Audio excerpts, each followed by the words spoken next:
question is, what are people really negotiating for in any negotiation? Are they negotiating for dollars, goods, and services? Not really. What they are really negotiating for is satisfaction. And it is up to you to make the other party feel satisfied without giving up so much. As women, we love to give concessions. We give to make people feel good. We give because we want people to think we're kind. We give because it makes us feel good, and for many other reasons. However, when they don't give back to us, we resent them. We set up expectations that they're supposed to reciprocate, and when they don't, we get upset. And yet they never told us they were going to reciprocate. We just assumed that they would. In other words, we set ourselves up for disappointment. Ladies, do you know what I'm talking about when it comes to boyfriends, husbands? The truth is, how you conduct the negotiation, and especially how you go through this process of making concessions, is going to have a lot to do with not only where you come out in any negotiation, but also with how you leave the other party feeling at the same time. So in order to ensure you create a win-win deal without giving away so much, there are some rules you should follow. The first rule is leave yourself room to negotiate. Why is that so important to do? Because you're never completely certain of the other party's expectation level, and only by leaving yourself room can you discover what their expectations are. For example, say you were buying a Porsche. You might assume that because the Porsche is in good condition, the seller would not be prepared to take anything less than the sticker price he put on it for $60,000. And you may be right, but you also may be wrong.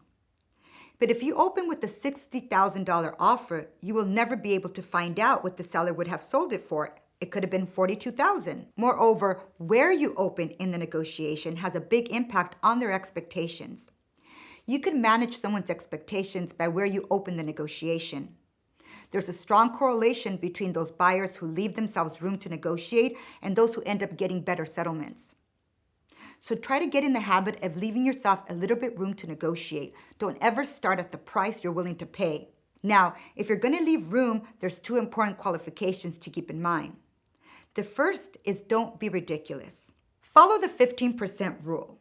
When I say don't be ridiculous, that means if the Porsche is $60,000, do not start at $20,000 because you're going to offend the person, right? You want to use the 15% rule, which means if you're a buyer, you want to look at the price of whatever it is you're buying, the market price for it. And then look for the lowest price you can possibly find on, let's say, the Porsche, same year, same mileage. Look at the lowest price you can find in the market and then reduce it by 15% and start there. That will not offend the other party. That will not offend the seller because it's only 15%. However, when they negotiate with you and they negotiate up, the most you will pay is the lowest price in the market for this car. If you're a seller, then you reverse the 15% rule. And you look, let's say that you are selling the car now. You go and you find a car exactly the same mileage, the same type of car, let's say the Porsche, and you look at the market value. And then you look for the highest price you can find of that car. And then you add 15% to that, and you start there.